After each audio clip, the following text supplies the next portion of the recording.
Hello, everyone, and welcome to Police Off the Cuff, Real Crime Stories. I'm your host, retired NYPD Sergeant Bill Cannon, a 27-year veteran of the NYPD. Some happenings in the Kohberger case. Chilling texts revealed in Idaho Murders, but that's not all. There's also been some reports of DNA underneath the fingernails of one of the victims. First of all, chilling text messages between the two surviving roommates of the Idaho massacre have been released as part of the bombshell dossier, which also unveiled a frantic 911 call after they discovered one of the unresponsive victims. The roommates, identified in court only as DM and BF, were the only two survivors when four of their friends were killed during a home invasion in November 2022. Madison Mogan, Kaylee Gonsalves, Zana Knodel, and Ethan Chapin were all found fatally stabbed in their off-campus student home in Moscow, Idaho. Brian Kohberger, a criminology PhD student, was arrested 6 weeks later and accused of the slayings. He denies involvement in the crime. Between 4:22 a.m. and 4:24 a.m. on the morning of November 13, 2022, survivors Dylan Mortensen and Bethany Funk exchanged 17 frantic text messages fearing someone was in their house. I'm not kidding. I'm so freaked out. One of the messages sent from DM, who has been publicly identified as Mortensen, to BF was Bethany Funk. Over 3 separate messages, Funk responded, "Come to my room, run down here." The chilling developments come as 911 call from the morning of the tragedy was also made public for the first time. The call was made from Funk's cell phone about 8 hours after the text exchange. So all of this, of course, was held for a while when there was an order, a court order, basically, that no one could speak about this case. So now things are coming out, and we're going to discuss that tonight. So folks, hold on to your hats, hold on to your loved ones, hold on to your drink. You're about to enter true crime from a police perspective. You're about to enter the off-the-cuff zone, the police off-the-cuff zone.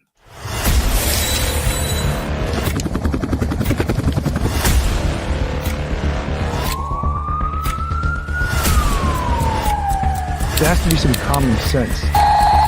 They were the ones who called 911 to get him help, and now they're calling for change.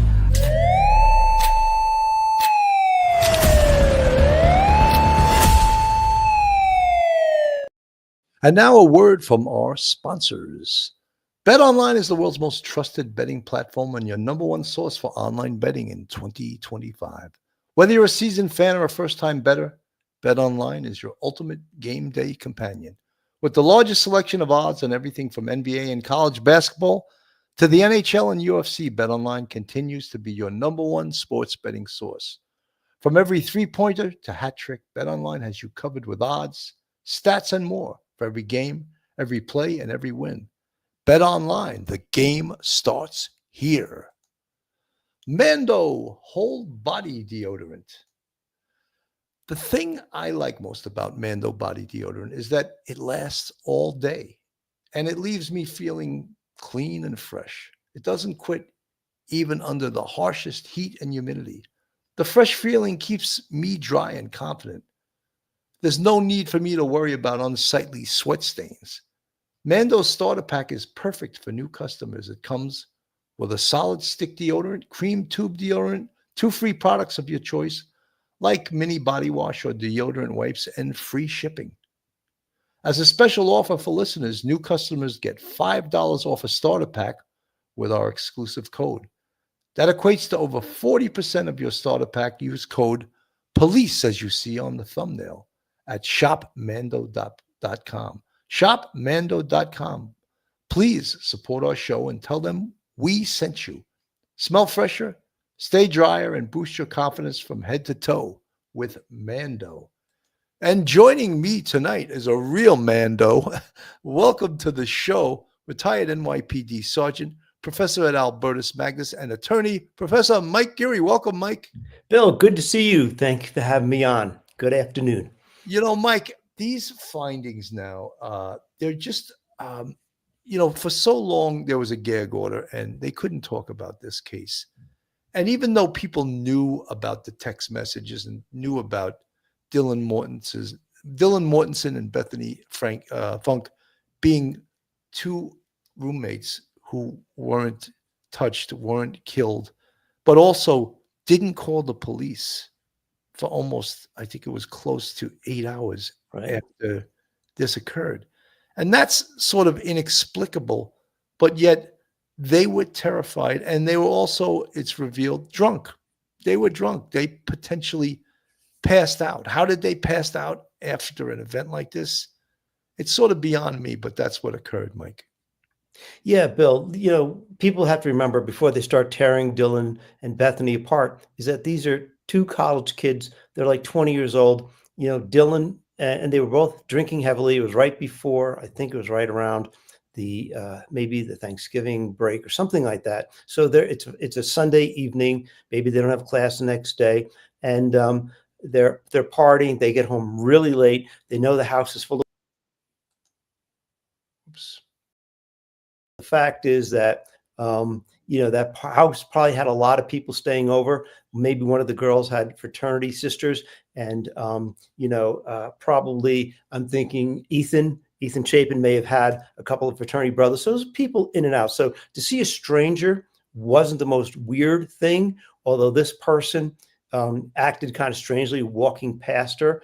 Maybe he didn't see her, but being drunk and not knowing that there was any violence, just that there was somebody in the house. There's a big difference between thinking there's somebody in the house, I don't know who they are, who knows who they are, but I'm not thinking burglary, to making a big leap saying, oh, this person is a deadly physical threat to me. So, I try to think about how when you're dealing with people on the street and you ask them, how could this happen? And they just like shrugged their shoulders. We didn't know this was going on. We didn't know. And, as a cop, you're very cynical, but when you take a step back, it's inexplicable to many people, but to me, under the circumstances, I think it's understandable. Yeah, I want to put this up on the screen right now. Let me take us off the screen here and play this. Messages between the only two roommates that survived a night of terror at their off-campus home, ending with 4 University of Idaho students dead. Quote, "I'm freaking out. I'm not kidding." In court documents now unsealed, prosecutors show the two roommates, Bethany Funk and Dylan Mortensen, urgently texting around 4 a.m. as they seem to try to reach their other roommates. Around the same time, investigators believe they were killed. Mortensen telling Funk no one is answering as she texted victim Kaylee Gonsalves, "What's going on?" Mortensen then saying she saw a masked man in the house. Quote, "It's like a ski mask." That masked man, prosecutors say, was Brian Koberger, now awaiting trial for the murder of the 4 college friends, Madison Mogan, Kaylee Gonsalves, Xana Kernodle, and Ethan Chapin. A judge entered a not guilty plea on Koberger's behalf. The text messages offering a frightening new portrait of how the roommates hunkered down in the house together the morning of the stabbings. Funk telling Mortensen, "Come to my room, run." Mortensen texting Gonsalves roughly 6 hours later, just before 10:30 a.m. "Please answer, are you up?" But receiving no response. About 2 hours later, they call 911. Transcripts of that recording, also newly unsealed, showing the roommates and others discovered Xana Kernodle unresponsive. One saying, "Something happened in our house. We don't know what." Another telling the 911 operator they found a roommate who's, quote, "passed out, and she was drunk last night, and she's not waking up." Kaylee Gonsalves' father, Steve, expressing dismay overnight that he hadn't seen the documents before they were released. We're finding out just like everyone else, so it's a bit rough thing. And reacting to that 911 call. That was a raw emotional breakdown of 2 girls that were scared for their life. All this as Koberger's defense strategy also comes into sharper focus.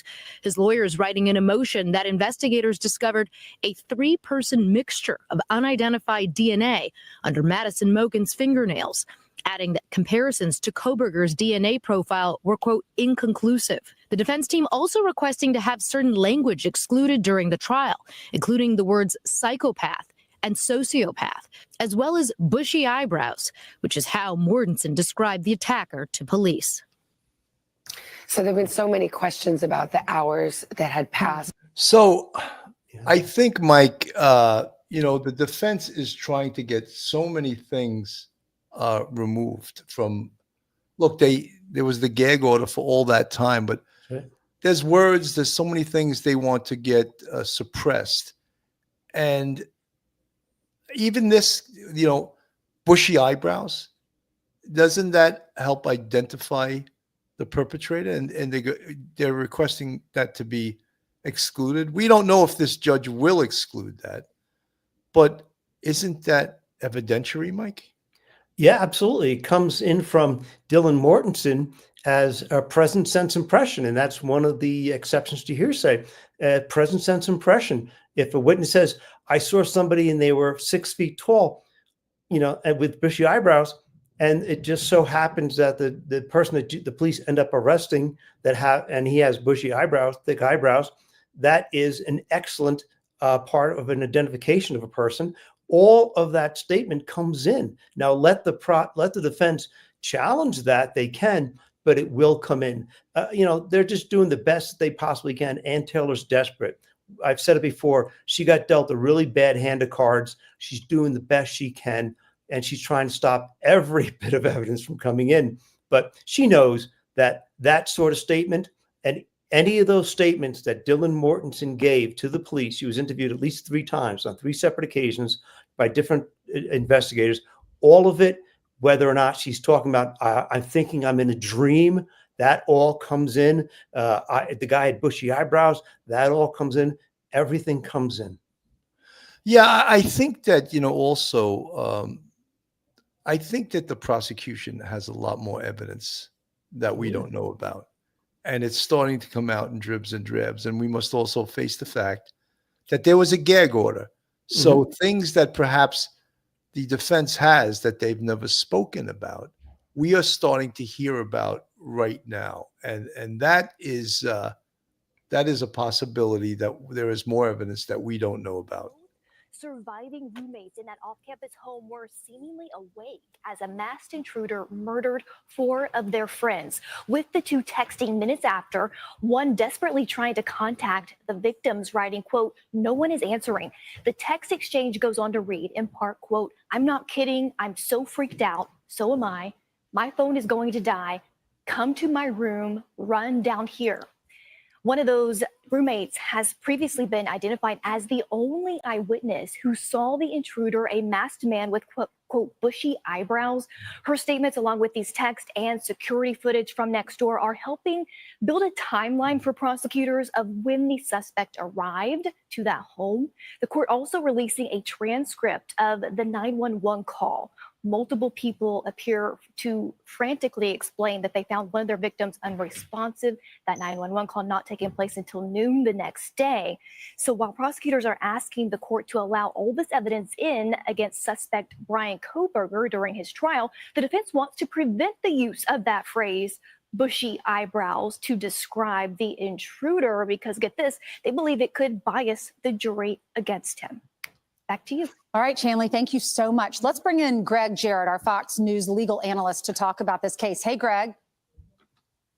Hi, Ainsley. Thanks for Hi. having me. Well, thanks for coming on. When I read these text messages, and you're the father of 2 girls, I can't imagine what they're going through. They know that someone's in the house. One of them cracked open the door, saw him with the mask on, the bushy eyebrows, and texts her friend, "My phone's about to die. Can you come down to my bedroom? I'm terrified that someone's in our house." I can't imagine what that feels like, and then to wake up and know that your friends have been murdered.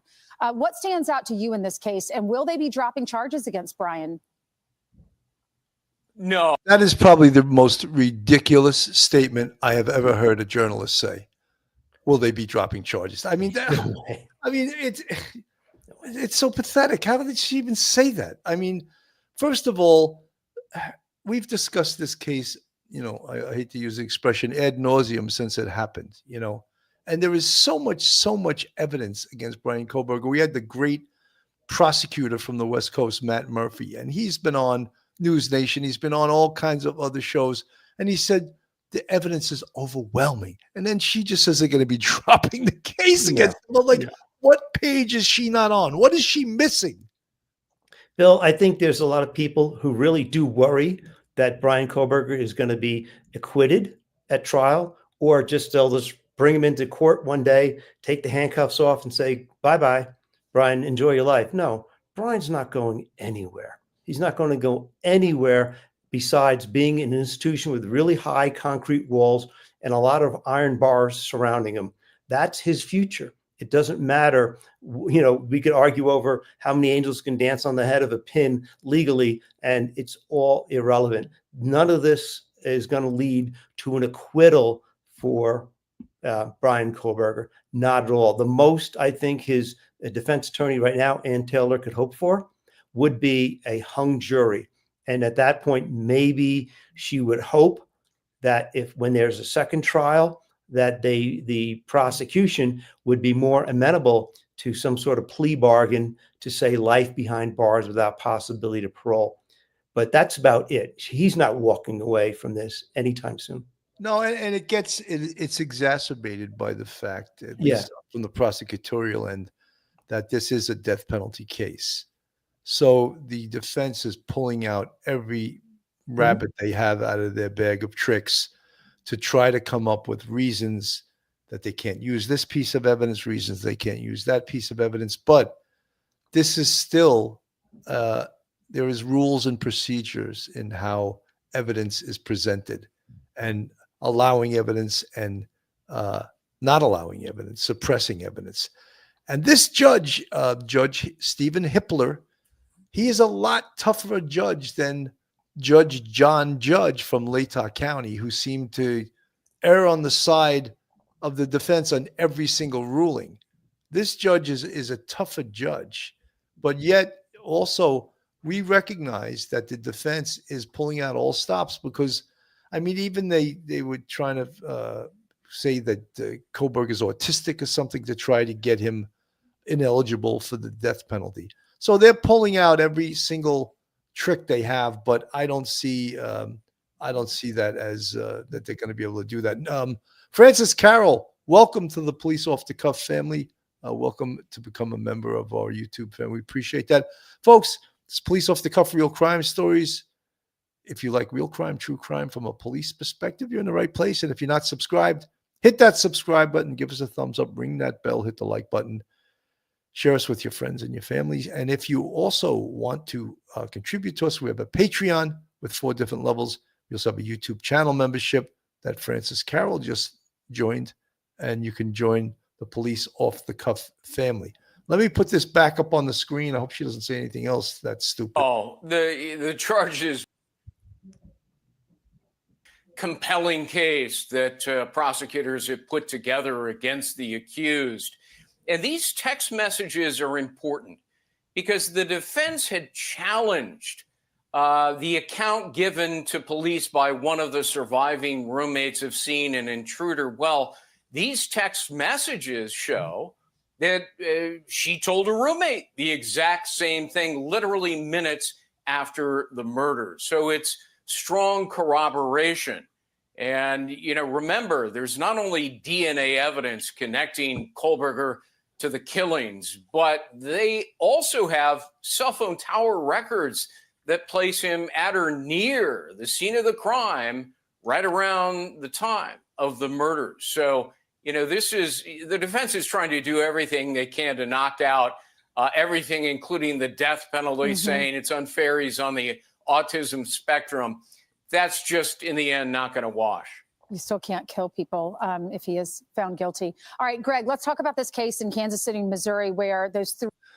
So, yeah, you know, we talk about evidence, and also some of the strongest evidence that there is, and defense attorneys will try to poo-poo this type of evidence. And, you know, there's physical evidence, and of course, there's exculpatory evidence, which will tend to clear you, right? And there's the evidence, circumstantial evidence, that from which inferences are drawn. And there is a lot of that. And mostly the defense will try to, oh, it's all circumstantial, as if to dismiss circumstantial evidence. And Mike, I think you can speak a bit about circumstantial evidence. Yeah, most all evidence that comes in at trial is circumstantial. DNA evidence, fingerprints, blood evidence, the fact that maybe the accused owned a firearm of the caliber that was used to kill a person. Like in this case, the circumstantial evidence would show that Koberger did possess a K-bar knife, because we can see that they had a record of him purchasing one several months ago. That is not direct evidence of guilt. That is circumstantial evidence of guilt. Direct evidence guilt would be if there was actually a surviving person watching the crime take place and then testified against it, or there was videotape evidence like a security camera looking down and you could actually see it taking place on the camera, or if the person themselves confessed. But other than that, even DNA evidence is circumstantial evidence. It's probably the most powerful circumstantial evidence there is, but it is circumstantial evidence nonetheless. Remember, all of this inculpatory evidence, the evidence that tends to prove that he did it, is going to be circumstantial. When Ann Taylor tries to exonerate him, she's going to have evidence. It's going to be circumstantial evidence. It's going to be circumstantial evidence that she thinks will exonerate him. So circumstantial evidence is overwhelmingly the most evidence is most commonly used evidence in a court of law. And you don't poo-poo it because it is evidence. You know, Mike, I mean, it's when you said there's evidence of him ordering a K-bar knife, I believe, on Amazon or one of those. And a lot of that evidence, of course, they have searched his financials, they have searched his computers, they have searched his cell phone, and of course, they have searched his shopping patterns, what he ordered, and voila, he ordered a K-bar knife, the type of K-bar knife that would come with that sheath that was found in bed with the victims, that had touch DNA on the button of the K-bar sheath. So again, that evidence of him purchasing a K-bar knife, yes, it's circumstantial, but it's powerful circumstantial evidence. Sure. And I was just thinking as we were looking at the video, I think this guy's name is Scott Jarrett on Fox. He was talking about the text messaging. Okay, if you look at it one way, the text message shows a bunch of very overtired, intoxicated girls, and they're scared. Okay, and you look at the timestamps on all of these text messages, and they're between a certain time frame. And so Dylan Mortensen went to Bethany Frank's room, or she kept text messaging her, and they kept saying, and the text messaging Kaylee Gonzalez and Zayna, and they were text messaging, maybe perhaps Ethan, and all these, and they're getting no answers from them. And therefore we know exactly that they were we can circumstantially conclude as incriminatory evidence, right, as that he actually had committed the murders before or right around the time, a few minutes earlier than those text messages went out. Because you could infer from that if the girls were alive when they were getting text messages, that they might have answered. So therefore, even those confused, strange emails from girls who were kind of nervous, they're like, there's people that we've had in the house all the time, but this guy's a weird dude and nobody's answering their cell phones. What's going on?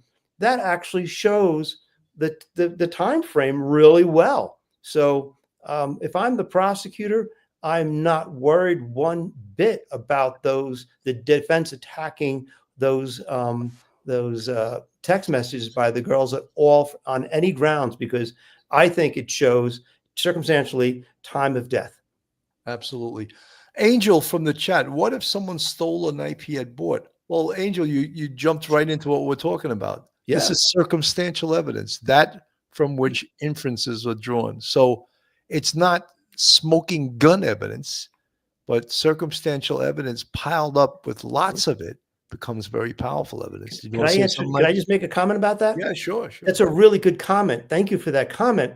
And I think if he actually did have a knife and it actually was stolen prior to the killings, it was stolen, say he bought it in August and it was stolen in October. Okay. He's arrested in December. I would think by this point, through his attorney, he would have told the police, I bought a K-bar knife, but it was stolen. And maybe if he had like a police like say burglary report from the University of Washington saying his dorm room in the graduate housing was broken into, there was a report of a burglary, I think I'd feel better about him not being the suspect. But if he now, if it comes, say he does get on the stand and said, oh yeah, I had one. Yeah, I had one. I can't argue I bought one, but it was stolen months earlier. That's going to look like a big lie to the jury and to the judge. And so it's a great observation. If it had been stolen, he would have mentioned it by now. Absolutely. I want to play. This is Anganette Levy from Law and Crime. 2022. 2 roommates were there and were not harmed, thankfully. Now we're getting some answers about what happened that night from text messages the roommates exchanged right after police say the murders of Maddie Mogen, Kaylee Gonsalves, Ethan Chapin, and Xana Kernodle were carried out. Now I'm going to go over those text messages along with the transcript of the 911 call that was placed more than 8 hours after the murders. The prosecution wants to introduce those texts and the 911 call as evidence at Brian Kohberger's trial later this year. Kohberger faces the possibility of the death penalty if he's convicted of the murders. Kohberger's lawyers are also asking again to strike the death penalty. More on that later.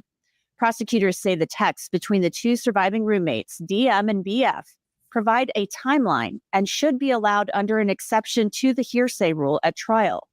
The 2 exceptions, present sense impression, that's a statement describing or explaining an event or condition made while or immediately after the declarant perceived it, or an excited utterance, a statement relating to a startling event or condition made while the declarant was under the stress of excitement that it caused.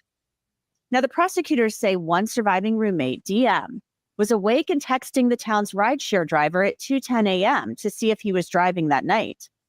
Then prosecutors write, from 4:19 and 7 seconds to 4:21 and 50 seconds, DM attempts to call BF, Xana Kernodle, Kaylee Gonsalves, and Madison Mogen. All of those calls were unanswered. According to the timeline laid out by police and prosecutors, Xana, Kaylee, and Maddie had been murdered by that point in time, and DM had seen a man in black carrying a vacuum-type object walking through the house. Then, from 4:22 and 8 seconds to 4:24 and 27 seconds, DM and BF sent the following text messages. DM wrote to BF, no one is answering. And then DM followed up with, I'm really confused right now. DM then texted Kaylee Gonsalves, Kaylee, what's going on? BF then sent a text to DM saying, yeah, dude, WTF. BF then followed up to DM with, Xana was wearing all black. DM then said to BF, I'm freaking out right now. DM then said to BF, no, it's like ski mask almost. BF says to DM, STFU, probably in disbelief. BF then says to DM, actually, and DM responds to BF, like he had something over his forehead and a little in mouth. DM then says to BF, I'm not kidding, so freaked out. BF says to DM, so am I. DM then says to BF, my phone is going to die. BF then says to DM, come to my room. She follows up with, run, down here. These text messages raise questions about whether the roommates may have heard more than what we've read about previously. The DM heard crying and a man saying, it's okay, I'm here to help. Then DM places a phone call. At 4:24 and 39 seconds, DM calls Ethan Chapin, and the call was unanswered. DM and BF continue to text. At 4:24 and 58 seconds, DM texts BF, I'm scared though. And BF responds at 4:25 and 16 seconds, yeah, I know, but it's better than being alone. Then there's a gap in texting and calling. The next morning at 10:23 a.m., DM texts Kaylee Gonsalves, please answer. Then she sends a text to Maddie Mogan, "Are you up?" And then again to Kaylee Gonsalves, "Are you up?" More than an hour later, the prosecution says there are more text messages. At 11:39 a.m., DM texted her father. Then at 11:50, DM received a text from someone identified as Jay that says, "Bro." At that same moment, DM calls someone identified as EA. And then at 11:51, she receives another text from Jay. Minutes later, that 911 call is placed. And at 1:04 p.m., DM received a vandal alert that was a text from the university telling the students all to stay in their homes. Now, prosecutors, of course, want to play the 911 call for the jury. The motion states, the statements on the 911 call are hearsay, but fall within firmly rooted hearsay exceptions and should be allowed. In general, testimony that is hearsay is excludable at trial. However, there are many exceptions to this rule. Two firmly rooted exceptions are Idaho Rule of Evidence 803, present sense impression, a statement describing or explaining an event or condition made while or immediately after the declarant perceived it, and Idaho Rule of Evidence 803-2, excited utterance, a statement relating to a startling event or condition made while the declarant was under the stress of excitement that it caused. Now, the 911 call was placed at 11:56 a.m. on November 13th. It confirms that a male friend of the roommates found Xana Kernodle's body. HJ located the unresponsive body of Xana Kernodle and informed BF and DM to call 911. EA was present at the time all declarants personally perceived the event, Kernodle being unresponsive. The majority of the declarations were describing to dispatcher Carolina Calvin what they were perceiving, present sense impressions. Those statements relate to Kernodle being passed out and not waking up. The declarations were made immediately after HJ discovered Kernodle's body. Mike, can you just imagine if a judge would rule that the 911 call is inadmissible? I mean, I can't see him doing that. That's sort of, to me, ridiculous. That's what starts the whole ball rolling. That's what, when something horrific like this happens, a quadruple murder, that a jury is going to want to hear the 911 call 100%. And I cannot see a judge saying, oh, this is prejudicial. No, it's prejudicial that 4 people were slaughtered. That's what's prejudicial. Right, Bill, all evidence brought into court by a prosecutor and presented to a jury in order to convict someone of a crime is prejudicial. If Koberger himself gets on the stand and says something or introduces evidence to exonerate himself, that evidence is prejudicial to the prosecutor. All evidence that a party brings into court is prejudicial to the other side of the argument. So therefore, it could be prejudicial, and there's nothing wrong with the word prejudicial in the context of criminal evidence. And in this case, 911 calls are present sense impressions or utterances. How do you explain why the police got there? Someone called 911 and they were excited utterance. And so therefore that is going to be played for the jury. And probably a 911 dispatcher is going to be there talking to the jury and explaining how the 911 process works in that town in Moscow.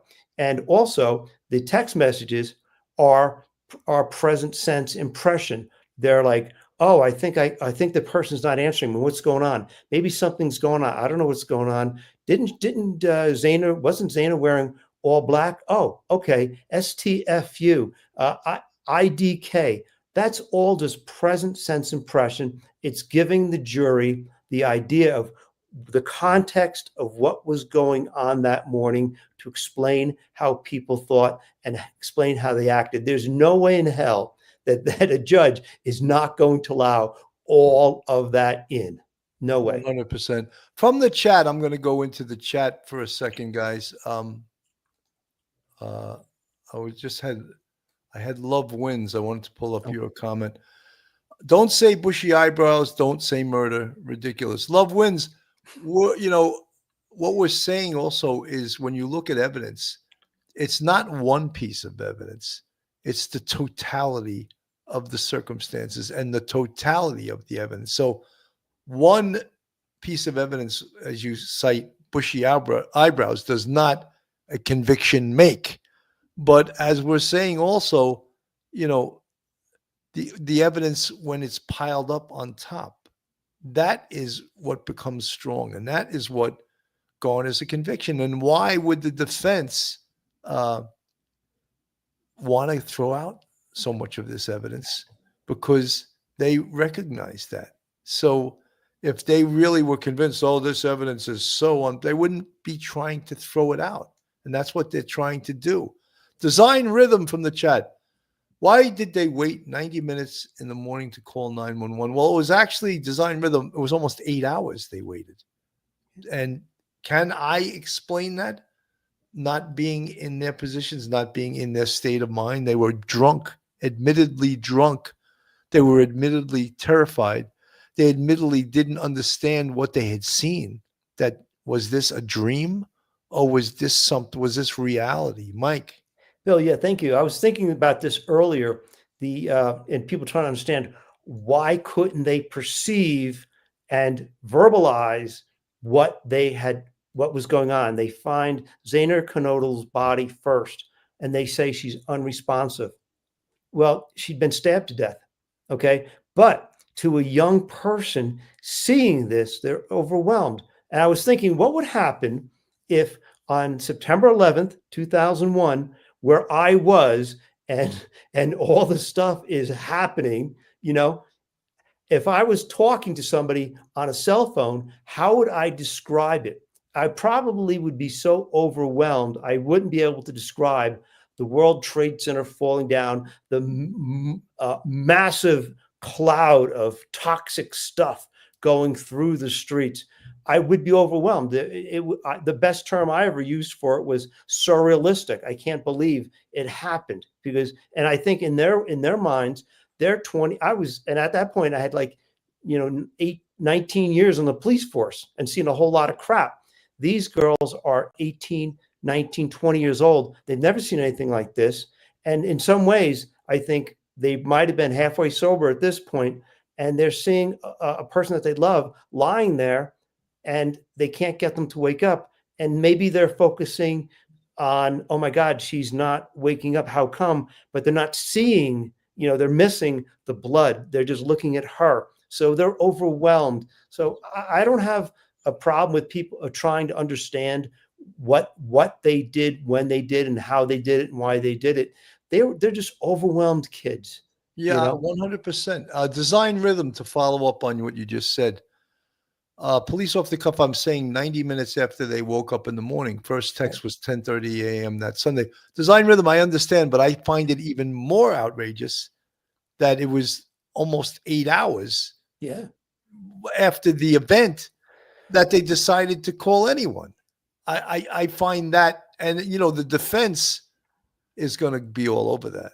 They're going to be attacking that like, well, that was crazy. Why, if you really saw what you said you saw, how could you have waited so long to call 911? How could you have waited so long to make a text message, to call your friends? That is a problem, I think, from a prosecutorial perspective, Mike. Yeah, that is the one one little weird thing that I find also is Dylan Mortensen was nervous. She sees a person, and she doesn't know this person. She hasn't seen that person before at a party or any other time. She doesn't know who this person is. He creeps her out, even though he doesn't do anything to her personally, threaten her. He doesn't seem to have a knife in his hand. She said it was some sort of little vacuum cleaner or something like that she saw.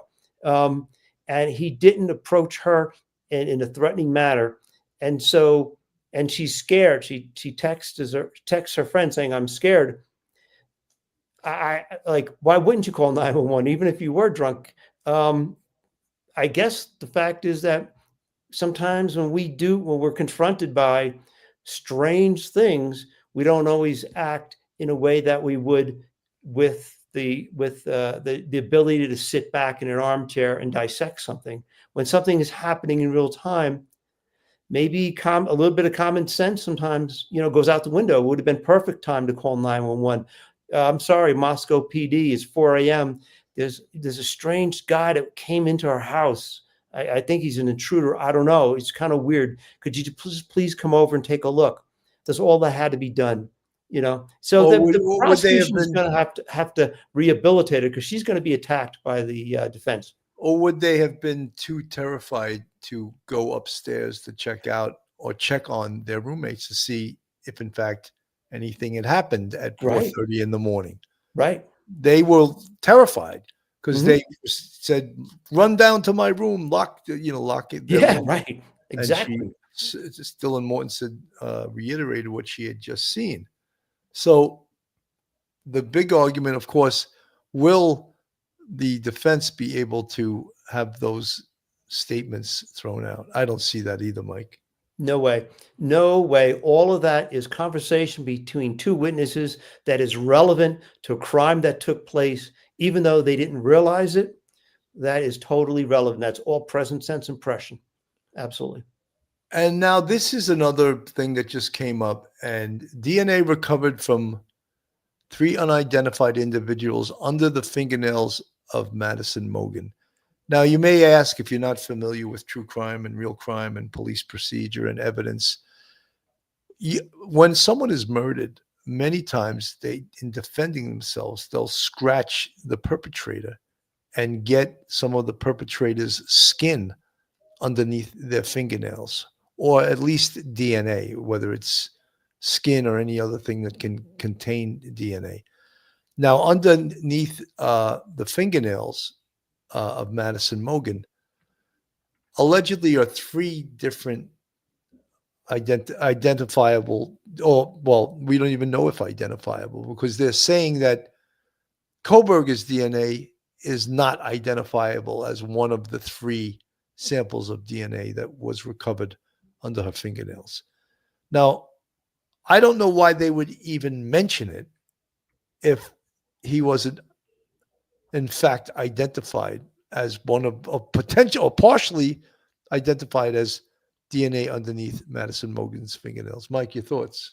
Yeah, I think that all comes from the fact that at the time of the grand jury, when they had, all the investigators were testifying, a forensic scientist named Jade Miller, I believe the name is, was talking about examining, the bodies and getting and doing the fingernail scrapings.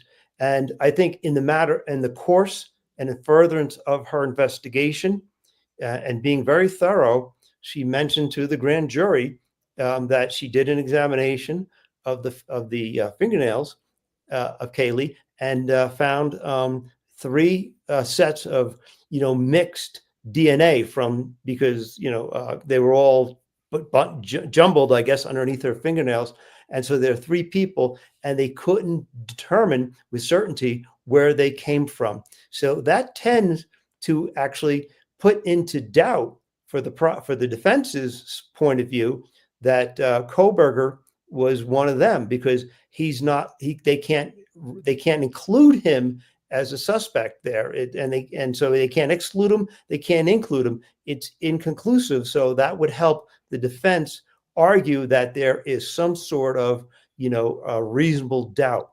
And so it was kind of weird, but I think I think I applaud the scientist for being very thorough and explaining everything to the grand jury.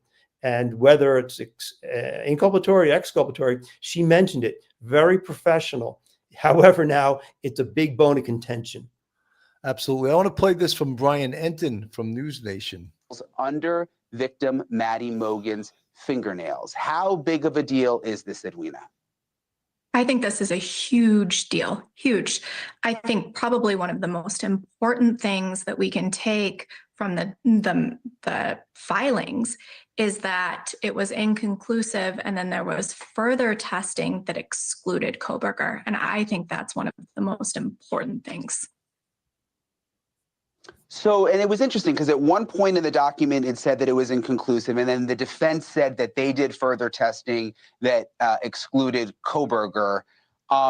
What does that mean? The fact that first inconclusive, but then the defense is citing this independent testing. And then why wouldn't they want it kept in, Edwina, if it shows that it wasn't him? Why are they trying to get it thrown out ahead of trial?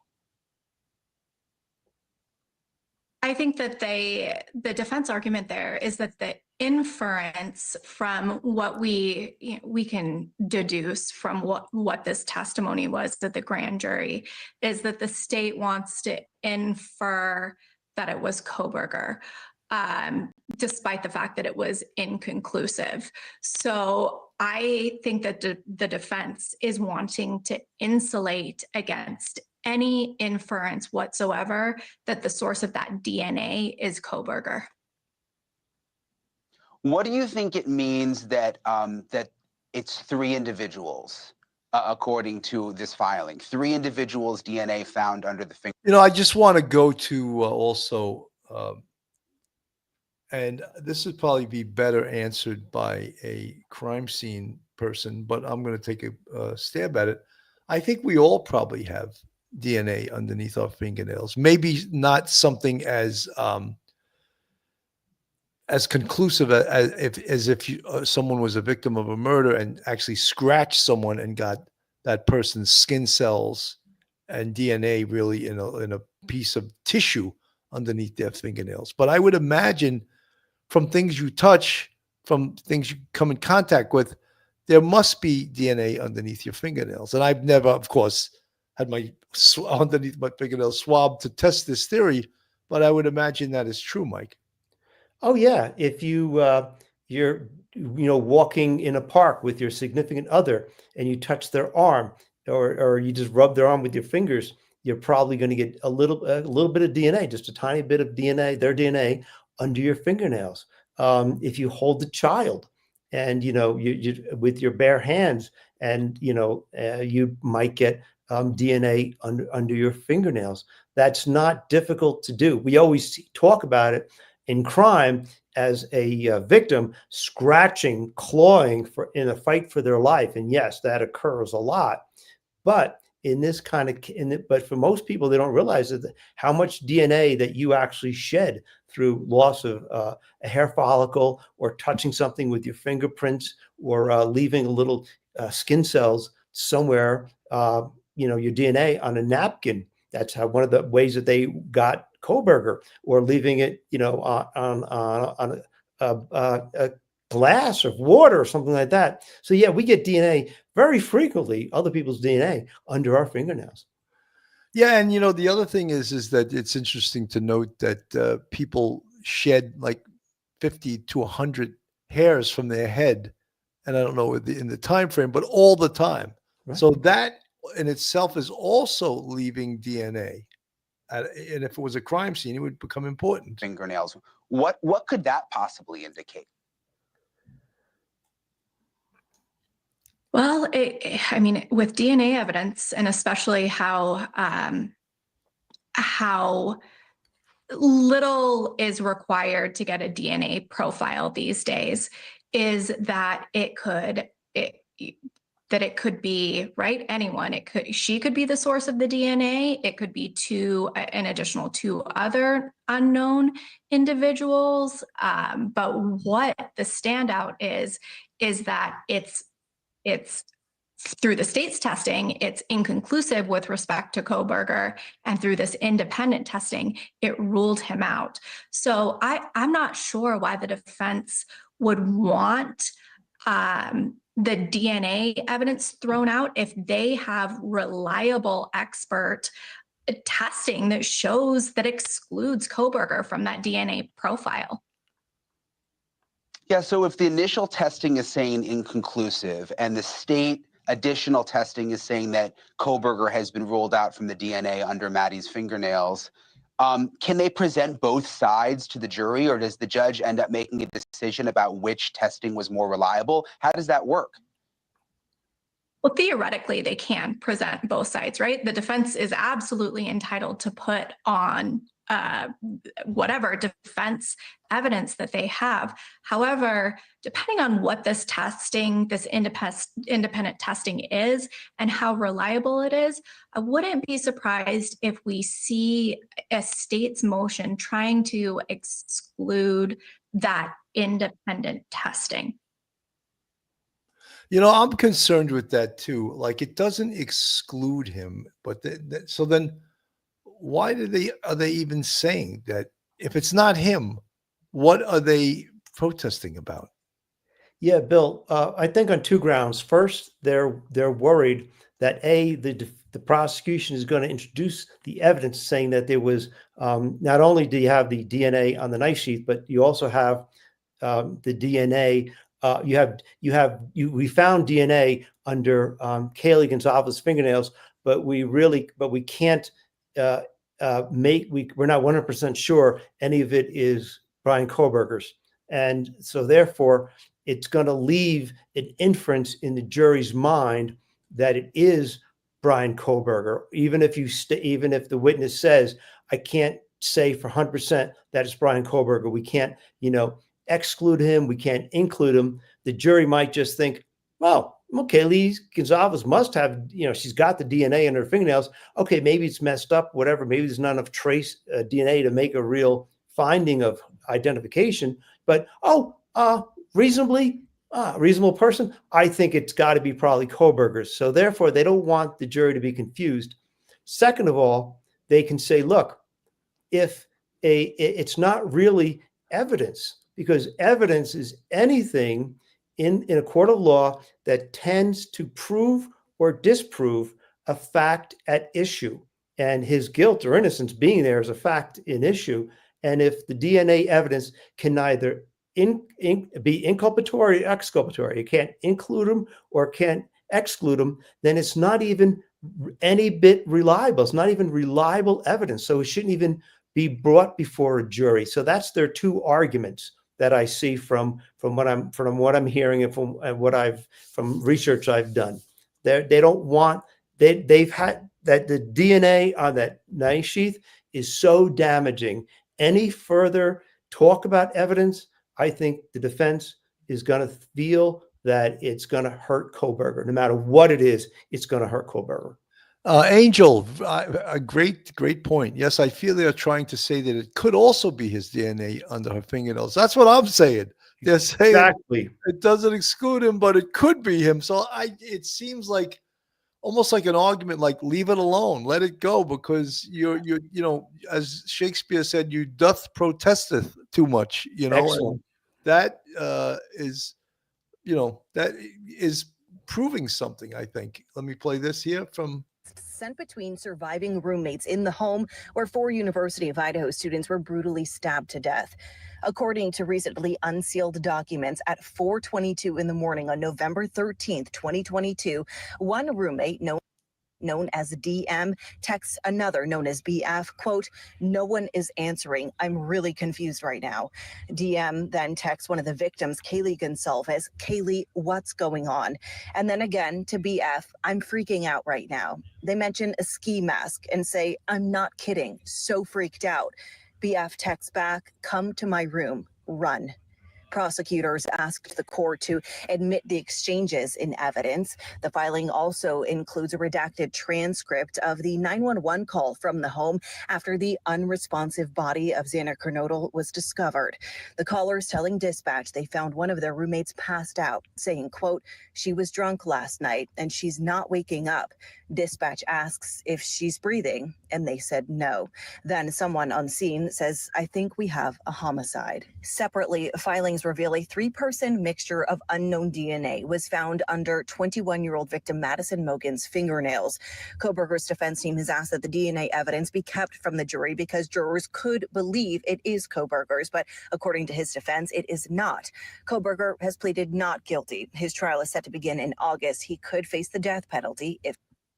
So again, just to put that out there, this is the latest in this case. Things that was known all along from the prosecution and the defense, but because of the gag order, was never released to us. Folks, I just want to mention briefly, and I don't like to usually cover other cases, but shortly before we came on, there was a press conference in regards to the death of Gene Hackman and his wife, Betsy Arakawa. Now, we covered that case extensively. We probably did I'd say about 6 to 8 episodes on that case. And our feelings were right from the beginning, right from we had all the facts. We said, and you can watch it if you don't believe it, I'm not trying to tell anyone I told you so, that they were both natural deaths. And sure enough, today it came back. But it's tragic because it turns out that Betsy Arakawa died about anywhere from 7 to 10 days before Mr. Hackman. And she died of something called hantavirus with a pulmonary syndrome. So she died first. And apparently, Mr. Hackman, and I don't know if he lived for 7 days after she died, because that would be so tragic, because he had severe Alzheimer's. He had severe heart disease. And this poor man had no one to take care of him. You wonder, like, we all get elderly, and we all have elderly parents. And here's a man that was a multi-millionaire, one of the most famous actors, one of the greatest actors, I think, of all time. And it seemed like they didn't have anyone to take care of them. And he was worth about 80 to $100 million. They had the means, but for some reason, no one called them. No one called upon them. How was Betsy Arakawa dead for like 10 days or longer? And Mr. Hackman potentially could have been alive with no one checking on him. And eventually he died also. And he had severe Alzheimer's. Wouldn't you need someone to be there to take care of you 24/7 if you had that? And I'm not pointing fingers. It's tragic to me. Mike, I don't know if you knew this, but some in the chat, they were asking me to comment upon this. And since we did so much coverage on this, Pauline Buckles asked me to comment on it. And she's a frequent guest. They're not guest, a frequent, subscriber, frequent member of Police Off the Cuff. So tragic case. And I hated to hear that, but I can't say I did not expect it. Mike. Yeah, we talked about this, and we thought that it would look more like she passed away first, and then he, who could not really probably take care of himself, ended up dying afterwards from the heart disease. And so, yeah, we didn't think that it was the opposite, that he died and then she fell going into the bathroom, or she decided to take some pills. We thought it was much more, like a more realistic scenario, more likely scenario, that she died of something, because we didn't know her medical condition. We only knew a little bit about his, and that he couldn't take care of himself. He may have been so confused. He may not have had the ability really to say, I'll pick up a cell phone, call 911, go to a neighbor's house. And, if he was ambulatory, he didn't even have that mental ability to do that. And he probably died of dehydration himself in heart condition. That's the sad part, is that they had the means to have somebody just look in on them once a day, or 3 times a week for an hour, to make sure, that they were okay. And they didn't do that for whatever reason. They didn't do it.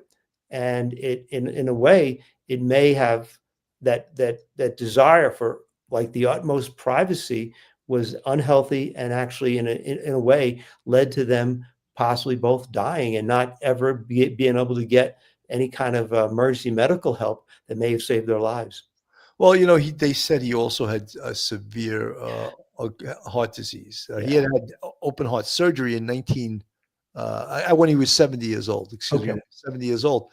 And obviously it prolonged his life 25 years, but he had a pacemaker. He had all those things. And then we were learning that he also had Alzheimer's. So a tragic situation. But, all the people that saying, oh, it was a home invasion, he was murdered.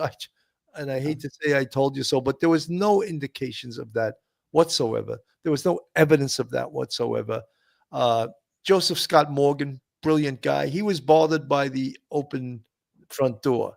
And so many people had asked me, how do you know the front door was open? And I said, because it was in the warrant. A detective said when he came, the front door was open.